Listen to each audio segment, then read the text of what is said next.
Bonjour à tous, effectivement Julien Habert du CEREMA en Picardie et je vais vous parler de la partie justification structurelle et géotechnique, ou géotechnique et structurelle, en tout cas voilà, les justifications mécaniques. Et effectivement le sujet a commencé à être abordé au gré de quelques questions précédemment, mais là on va rentrer véritablement dans ce sujet-là. Et ce qu'il faut dire deuxièmement, c'est que quand on s'intéresse à la problématique de justification, en réalité il y a deux choses à présenter. D'abord c'est comment comprendre comment se comportent mécaniquement les géostructures thermiques, et ensuite, on va voir comment on peut inclure ça dans un processus de justification. Mais il faut bien faut bien traiter ce sujet en deux étapes, sinon on passe complètement à côté du sujet. Alors c'est pour ça que j'ai prévu la présentation suivante avec un sommaire en quelques points, en 6 points. D'abord, je vais rappeler la problématique. Ensuite, également donner quelques ordres de grandeur. C'est intéressant d'avoir quelques ordres de grandeur par rapport aux tensions thermiques bien spécifiques qu'on va imposer aux géostructures thermiques.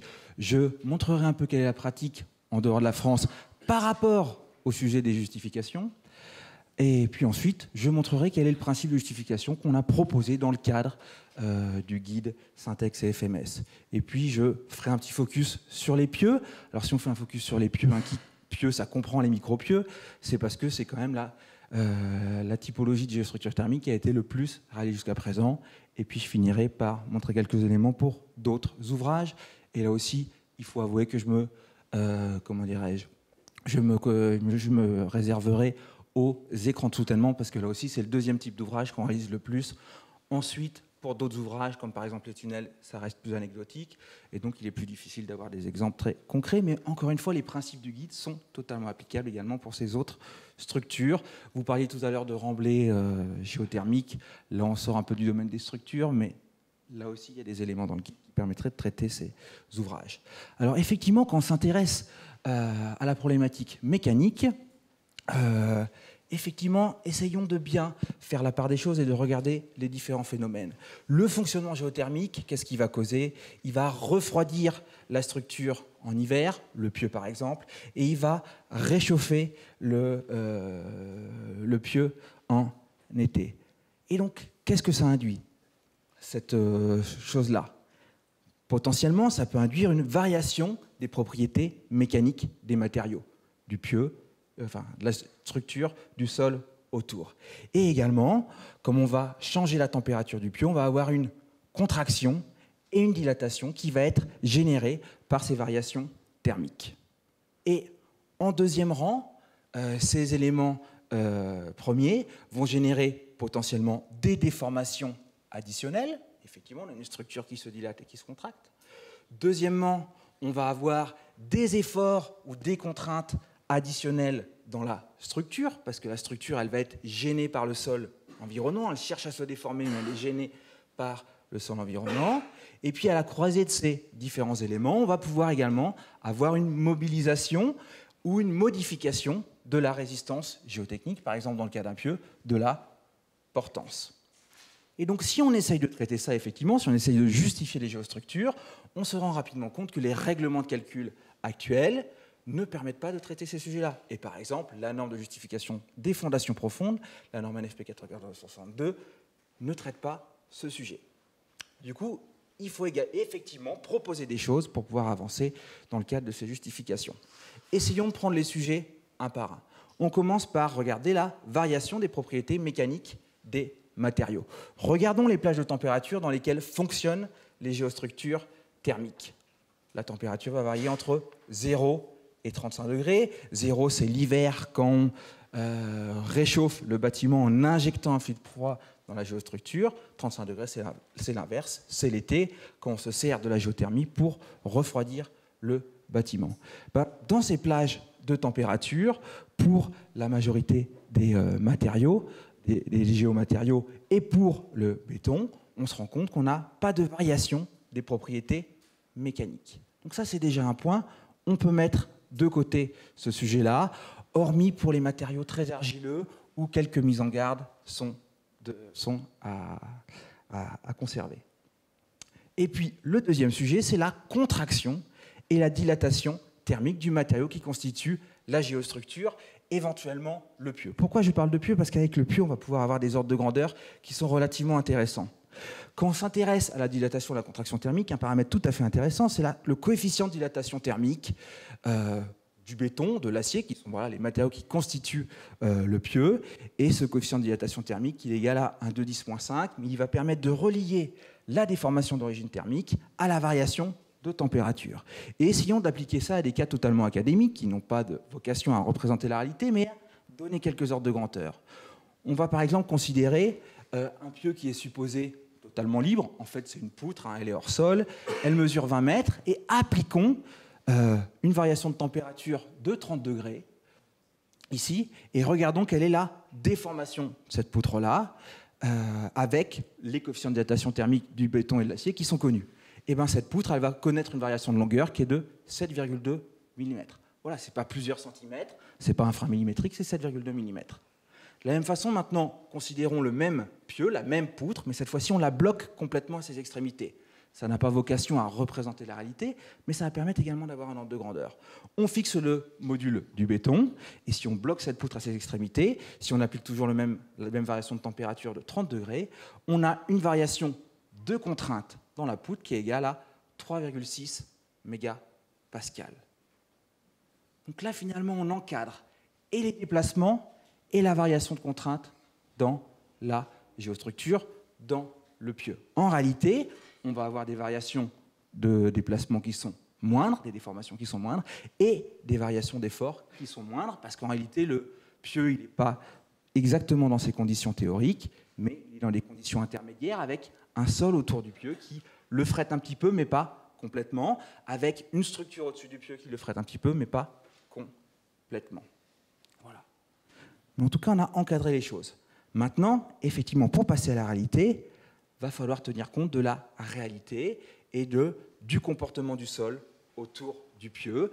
Et ce comportement, effectivement, le sol a une certaine résistance, notamment une certaine résistance en frottement, en résistance sous la base, mais on a également une certaine souplesse. On a besoin d'un certain déplacement pour mobiliser et ce frottement et cette contrainte sous la base. Et puis pour terminer, on tiendra compte de la structure qui est située en tête. Et donc par rapport à ça, regardons maintenant comment se comporte véritablement un pieu, une structure géothermique, et notamment intéressons-nous à un pieu géothermique. Alors ce que je présente ici, c'est des résultats de modélisation, mais qui ont montré, au travers des différents pieux géothermiques qui ont été instrumentés, aussi bien en vraie grandeur, aussi bien en modèle réduit, que cette approche était totalement valide. Quand on s'intéresse au comportement mécanique, déjà cette diapositive, elle révèle que ce qu'on va pouvoir regarder, c'est la variation d'effort normal dans le pieu en fonction de la profondeur, et également la variation de déplacement vertical dans le pieu en fonction de la profondeur. Intéressons-nous d'abord à comment se comporte le pieu sous chargement mécanique uniquement. C'est les courbes en vert. Par exemple, quand je viens charger un pieu en tête, comme l'effort est repris progressivement par le frottement et par la base, on a une variation de l'effort normal avec la profondeur. C'est des choses classiques pour tous les pieux. Et quand on regarde le déplacement également, le déplacement est maximal en tête et puis il va réduire en fonction de la profondeur puisque l'effort normal réduit progressivement. Et qu'est-ce qui se passe quand je modifie la température du pieu? Par exemple, si je le réchauffe, je vais passer à la courbe rouge et on voit que j'ai une augmentation de l'effort normal dans le pieu. Et si on regarde maintenant le déplacement pour ce même réchauffement, j'ai la tête de pieu qui va légèrement augmenter, j'ai le tassement qui réduit et j'ai la base du pieu qui s'enfonce. Inversement, quand je refroidis le pieu, je vais avoir une diminution de l'effort normal. Et si je regarde cette fois-ci les déplacements, j'ai un tassement un peu plus important en tête de pieu. Et on pourrait s'intéresser également à la mobilisation plus ou moins importante, par exemple de la résistance. Là, je n'ai repris que le frottement ici sur le graphique de droite. Voilà le comportement mécanique d'un pieu soumis à un chargement thermique.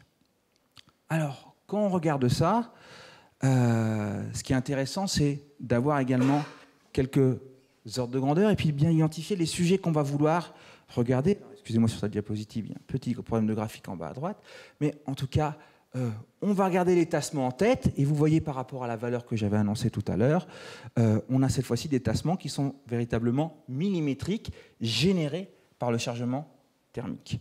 On a également une variation d'effort normal. Alors pour traduire le premier graphique ici, j'ai synthétisé cette chose-là en ne représentant que les variations d'effort sur le graphique de droite. On voit que la variation d'effort n'est pas constante sur toute la hauteur du pieu, mais qu'elle est maximum à un certain point. Et si on creusait un peu les choses, on se rendrait compte que cette variation d'effort est maximale là où finalement le tassement du pieu reste le même avant et application du chargement thermique, ce qui est appelé parfois le point nul. Voilà. Et puis pour terminer, ce qui est intéressant, c'est qu'évidemment, et également, quand on va réchauffer ou refroidir le pieu, on va avoir une variation de la résistance géotechnique mobilisée. Et en réalité, cette résistance géotechnique mobilisée, on peut avoir l'impression que c'est un peu compliqué parce qu'il va falloir regarder à chaque niveau quelle est la variation de frottement, quelle est la variation d'effort sous la base. En réalité, c'est assez simple parce que la variation de résistance mobilisée, c'est simplement la variation d'effort en tête de pieu. Et donc, en particulier, quand on va chauffer le pieu, on va mobiliser une part plus importante de la résistance. Pour un pieu, bien sûr, qui travaille en compression. Voilà. Par rapport au graphique précédent, ce que j'ai oublié de dire, c'est que, bien sûr, le comportement du pieu va dépendre des conditions en tête de pieu. Mon pieu, il n'est pas tout seul dans la nature, mais j'ai une structure sur le pieu. Cette structure-là, elle est reliée à d'autres pieux, peut-être des pieux géothermiques, peut-être des pieux non géothermiques. Et du coup, on va devoir tenir compte de cette rigidité dans le cadre de l'appréhension du comportement du pieu. L'exposé d'après reviendra sur ce sujet plus précis de la rigidité, mais ce qui est intéressant, c'est que cette rigidité va fortement influer sur la variation d'effort normal dans le pieu et sur le déplacement du pieu lors du chargement thermique. Et ça, on peut synthétiser ces éléments-là sous la forme de cet abac qui semble un peu compliqué en première approche, mais en fait qui représente la variation de tassement en tête et la variation d'effort normal pour différentes conditions de température et de conditions de rigidité. Si on essaie de la décoder un tout petit peu, donc l'axe horizontal, c'est la variation de tassement en tête de pieu. Si mon pieu est libre en tête, c'est-à-dire qu'il n'y a pas de structure, quand je vais chauffer ou refroidir le pieu, on reste sur l'axe horizontal et je n'ai pas de variation d'effort en tête de pieu. Par contre, si mon pieu commence à être bloqué en tête, je vais me déplacer progressivement ici, et quand je vais refroidir ou réchauffer le pieu, je vais avoir et une variation de déplacement en tête et une variation d'effort normal. Tout ça pour dire que si on veut véritablement regarder le comportement des pieux géothermiques, il va bien falloir intégrer cet élément-là. Voilà. Alors, voilà la première partie. On voit un peu comment se comporte un pieu géothermique du point de vue mécanique. Et maintenant, qu'est-ce qu'on fait de ça? J'ai une variation de temps de contrainte. Qu'est-ce que j'en fais? J'ai un déplacement de 2 mm. Est-ce que c'est grave? Est-ce que c'est pas grave, docteur, pour la structure? Essayons de regarder ce qui se fait d'abord en dehors de la France, parce que des expériences sur des géostructures étaient beaucoup faites d'abord en dehors de la France. C'est pour ça qu'on en parle. Donc effectivement, il y a eu différents types d'ouvrages qui ont été réalisés avec des géostructures thermiques, beaucoup d'ouvrages sur pieux, avec des exemples qui ont déjà été cités. Ce qu'on peut dire, c'est qu'à la lecture, en regardant ces expériences, on se rend compte qu'en réalité, du point de vue mécanique, les géostructures thermiques ne font pas l'objet de vérifications particulières. Donc maintenant, qu'est-ce qu'on fait en France, sachant ça? L'idée en France a été de dire il faut quand même regarder le sujet pour être très direct. Et donc l'idée, ça a été d'avoir des règles de justification qui sont compatibles avec les normes de calcul qu'on utilise par ailleurs tous les jours pour les géostructures qui ne sont pas thermoactives. Et donc on va essayer d'aller suivre les recommandations, notamment des Eurocodes, l'Eurocode 7 pour la géotechnique, les Eurocodes structuraux, mais aussi des normes d'application nationales qui traitent des principaux ouvrages qu'on va considérer ensuite géothermiques, les fondations profondes et les écrans de soutènement. Voilà. Alors, quand on regarde ça, par rapport à ce qu'on a dit tout à l'heure, un pieu énergétique, comment il se distingue des pieux classiques? Il se distingue par le chargement thermique supplémentaire. Et ce qu'on voit bien, c'est que ce chargement, il ne s'applique pas en tête. On a bien vu que la répartition d'effort normal variait tout le long du pieu. Et puis également, ça résulte de déformations internes d'origine thermique. Finalement, pour traiter ce sujet-là, on voit qu'on va être obligé de réaliser un calcul d'interaction sol-structure pour justifier les pieux géothermiques et appréhender leur comportement.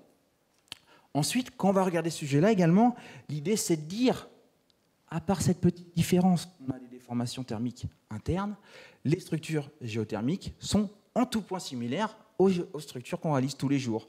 Et par exemple, quand on s'intéresse aux technologies de pieux, on peut faire des pieux géothermiques avec des pieux forés, des pieux latéraires creuses, des pieux foncés, des pieux fixés, rien ne s'y oppose. Et d'ailleurs, la mise en œuvre de ces pieux, elle va être identique qu'on ait un pieu géothermique ou non. Après, bien sûr, on aura mis des tubes sur la cage d'armature, ce genre de détails, mais finalement, la majorité de points sera identique. Voilà. Et également, Et donc, par ailleurs, on a montré tout à l'heure que les propriétés mécaniques des matériaux, que ce soit le béton ou le matériau sol, ne variaient pas avec les changements de température. Ce qui fait que l'idée par rapport à ça, c'est également de conserver des facteurs de sécurité dans les différents processus de résistance, de vérification, qui sont identiques à ceux qu'on utilise pour un pieu classique. Et donc, en réalité, ce qui va changer, c'est que du fait de la géothermie, on va devoir tenir compte d'éléments complémentaires. Et c'est quoi ces éléments complémentaires? Effectivement, on va avoir des tassements complémentaires. Traitons ces tassements à l'ELS comme on le fait pour les structures classiques. On va avoir une évolution de l'effort dans les géostructures, par exemple de l'effort normal dans les pieux. Intégrons cet effort normal comme une charge additionnelle dans les justifications structurales. Et pour finir, on a une mobilisation de la résistance. Introduisons cette modification de la résistance dans les vérifications de la résistance, comme on le fait pour les pieux classiques. Et puis ensuite, après, on peut se poser des problématiques cycliques par rapport au fonctionnement sur le long terme de géostructures énergétiques. Voilà. Donc, une fois qu'on a dit ça, l'idée, c'est de dire j'ai une charge additionnelle qui provient de la géothermie. Si je veux l'introduire dans les justifications, je vais devoir définir son statut. Je pense qu'il est assez clair que c'est une charge variable. Et après cette charge variable, on va pouvoir l'introduire dans différentes combinaisons d'actions. Donc quand on fait ça, si on rentre dans le détail des calculs, toute charge variable, elle doit être associée à des coefficients de combinaison.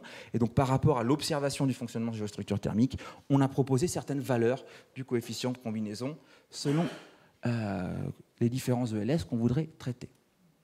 Voilà. Alors, par rapport à ça, pour avoir des calculs qui restent robustes et relativement pratiques à mettre en œuvre, l'idée ici, c'est pour apprécier les effets de la géothermie, l'idée est de ne mener qu'un calcul. Parce qu'en réalité, le comportement géothermique dépend de la charge que le pieu a en tête. Et donc l'idée ici, c'est de charger le pieu à l'ELS, quasi permanent, et de regarder avec cette charge en tête quelles sont les variations de déplacement, quelles sont les variations d'effort, et quelles sont les variations de résistance, et de mener complètement le calcul avec ces éléments additionnels qui sont calculés dans cette condition un peu simplifiée, pieu chargé à l'ELS quasi permanent. Voilà. Alors, ensuite, si on veut montrer concrètement comment on peut faire ça pour des géostructures thermiques, notamment pour des pieux, on va avoir différentes approches possibles selon la structure qu'on regarde. Donc, par exemple, pour un problème unidimensionnel, typiquement un pieu, on peut réaliser une approche au coefficient de réaction, des choses qu'on connaît déjà bien, puisque c'est ce qu'on va classiquement réaliser pour étudier le comportement, pour étudier le tassement, le déplacement d'un pieu chargé verticalement. Et puis, pour certains problèmes, on devra aller voir d'autres types de modélisation, par exemple des modélisations unidimensionnelles, quand on voudra s'intéresser aux problèmes mécaniques pour le cas d'un écran de soutènement géothermique. Voilà.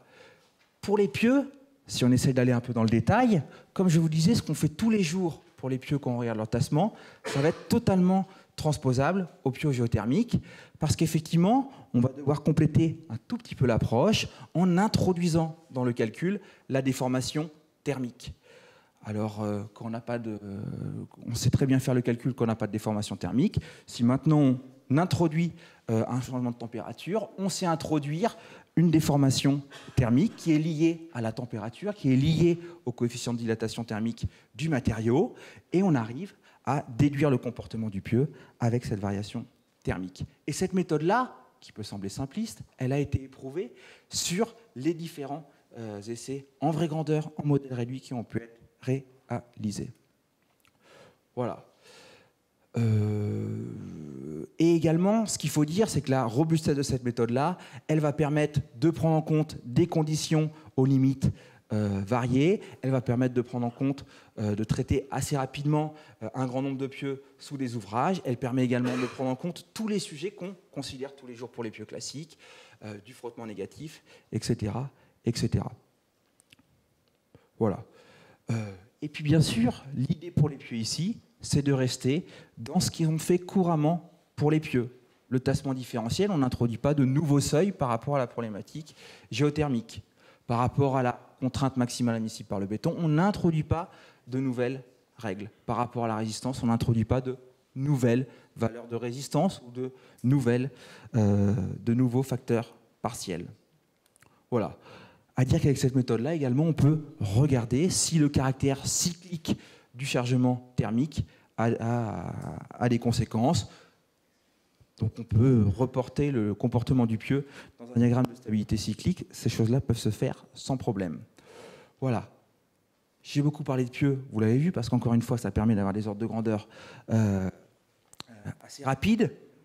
Ce qui est dit dans le guide également, c'est qu'on peut appliquer ces mêmes choses à d'autres types d'ouvrages, et notamment les paramoulées thermoactives. Pour les paramoulées thermoactives, ce qui est intéressant, c'est qu'effectivement, comme pour les pieux, on va avoir des problématiques de variation d'effort normal. La structure se dilate ou se contracte sous l'effet de la géothermie, elle est frettée par le sol, éventuellement la structure, et du coup on a une variation d'effort normal.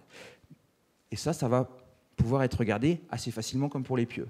Et puis par ailleurs, on peut avoir du fait de la variation de température, il est possible qu'on ait des variations également d'autres éléments dans la structure, et notamment des variations des moments fléchissants, des efforts structuraux, des moments fléchissants et de l'effort tranchant.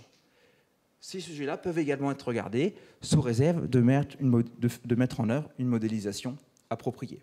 Et donc, si on veut aller voir ces effets horizontaux, effectivement, on va devoir passer à des modélisations en 2 dimensions, et ça permet de regarder cette fois-ci la variation de moments fléchissants en fonction de la profondeur quand je vais venir appliquer la géothermie.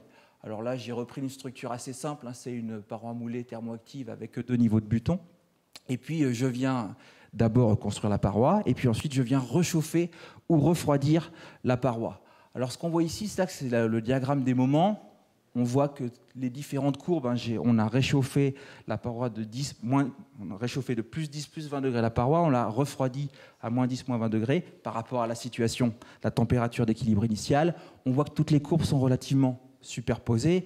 Ça veut dire qu'en fait, les moments restent relativement constants. Les variations de moments sont quantifiées. Ici, on a de l'ordre de quelques pourcents. Ce qui est intéressant, c'est de se concentrer sur les variations de moments fléchissants en fonction de la profondeur. Voilà, on voit qu'on a des variations de quelques dizaines de kilonewtons par mètre cube, avec des variations qui sont ponctuellement plus importantes au niveau des jonctions avec les appuis. Voilà. Et de la même façon, on pourrait s'intéresser également au déplacement des écrans de soutènement. Donc là, de la même façon, j'ai tout de suite représenté les variations de déplacement horizontal avec les différentes conditions de température. Alors attention, l'unité ici est particulière. Tout ça, c'est pour montrer que les déplacements restent très faibles quand, effectivement, on va venir appliquer le système géothermique, mais ils sont quantifiables. Voilà, je vous remercie de votre attention. Si vous avez des questions...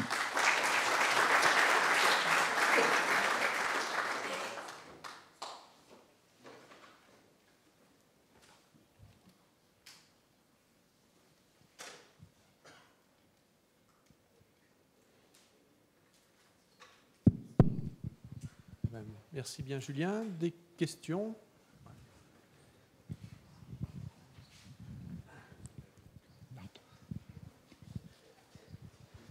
Merci. Alors, j'ai 2 questions. Alors, la première, tu as évoqué des essais sur modèle réduit. De quoi s'agit-il? Et puis la deuxième question, c'est vis-à-vis du comportement des pieux sous charge latérale. Tu n'en as pas parlé. Est-ce qu'il y a une incidence ou pas du tout? Ou est-ce que ça a été analysé ou pas? Et si ça a été analysé, est-ce qu'il faut en tenir compte ou pas?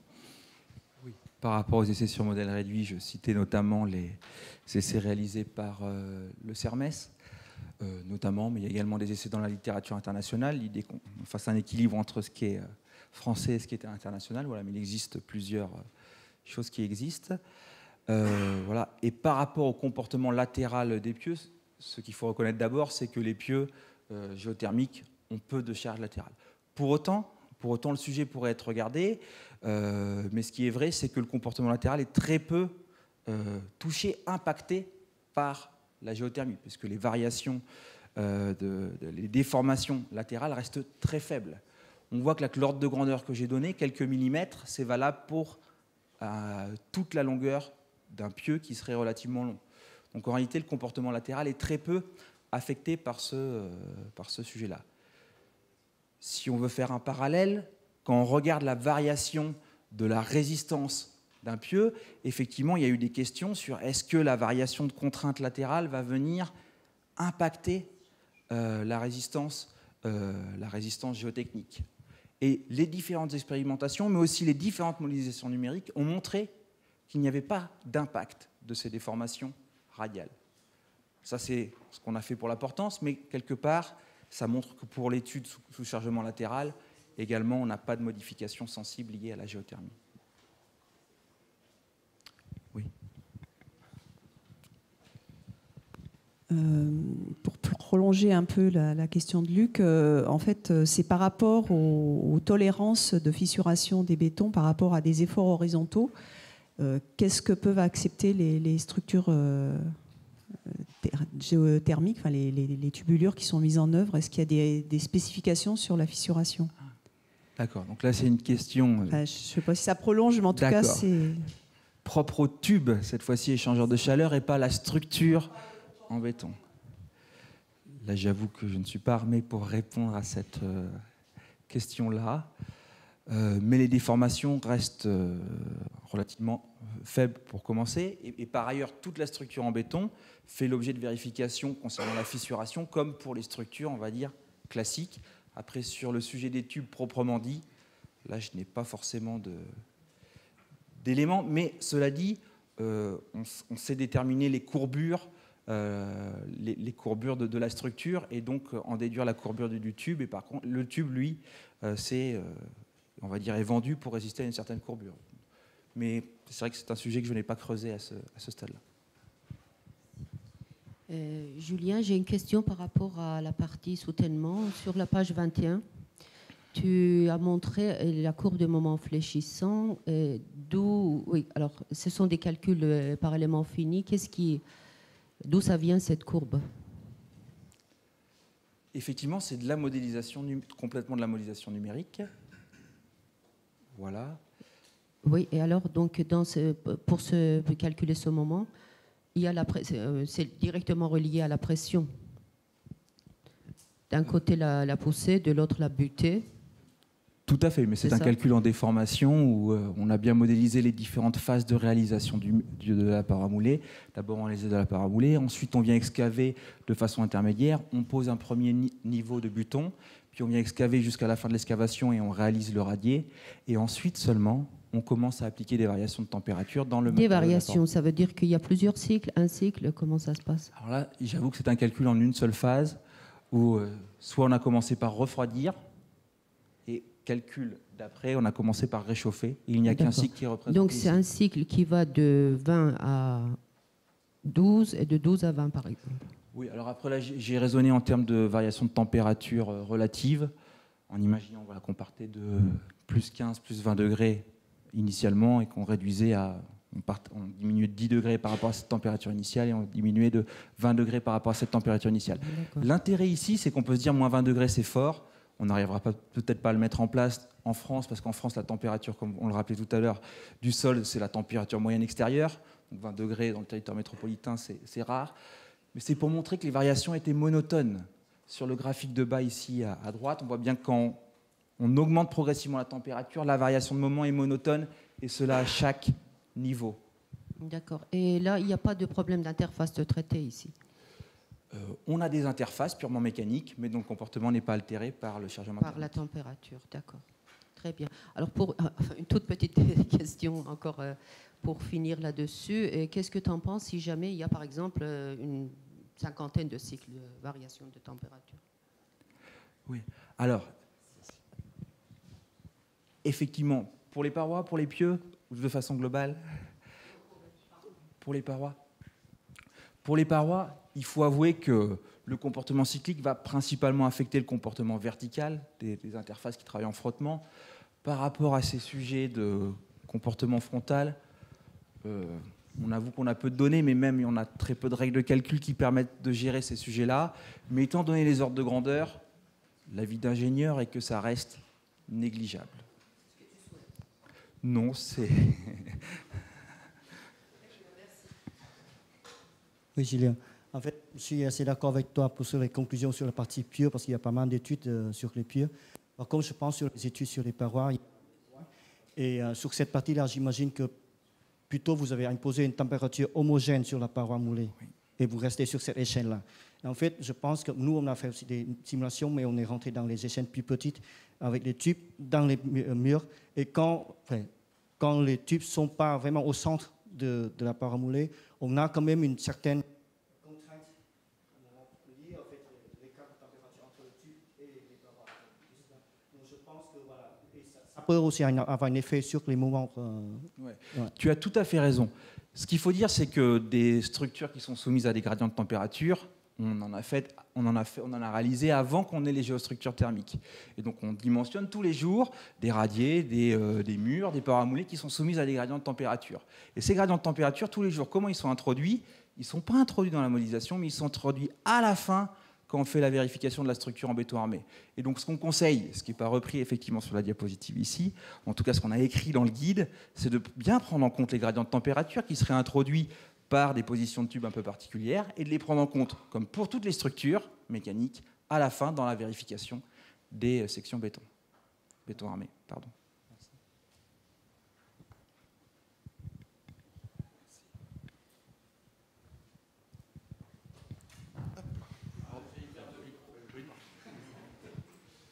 Bonjour, Cristiano Carbellini, École Polytechnique Fédérale de Lausanne. Merci pour votre présentation, c'était très intéressant d'abord. Et puis, j'ai entendu avant parler des fissurations du béton armé. Et justement, si on admet que le béton armé peut fissurer, alors on admet un comportement non linéaire de la structure. À ce moment-là, une déformation imposée, comme la variation des températures, va induire des efforts qui sont beaucoup plus petits que les efforts que vous avez calculés, j'imagine, avec un comportement élastique linéaire de la structure. Et donc, j'aimerais connaître...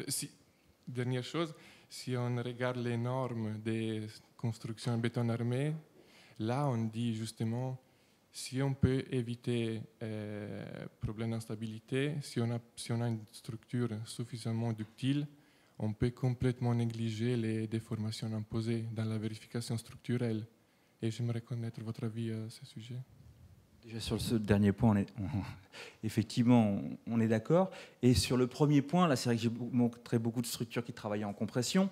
On va avoir un problème additionnel quand on va regarder des structures qui travaillent en traction. Ça peut être des pieux qui travaillent en traction ou des pieux faiblement chargés qu'on viendrait refroidir également.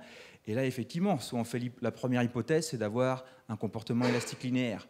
Et donc là, on va avoir des efforts en traction qui sont très forts, qui n'ont pas forcément de sens physique réel, mais qui donnent une première idée. Et pour ne pas se pénaliser, dans un second temps, effectivement, il est possible de venir tenir compte non plus de ce comportement élastique linéaire, mais du comportement réel, et de tenir compte de la fissuration pour réestimer les nouveaux efforts, mais aussi réestimer les déplacements avec ce comportement réel. Donc effectivement, on a bien identifié ce sujet-là, et il faut le prendre avec précaution si on ne veut pas maximaliser les efforts de traction dans les structures.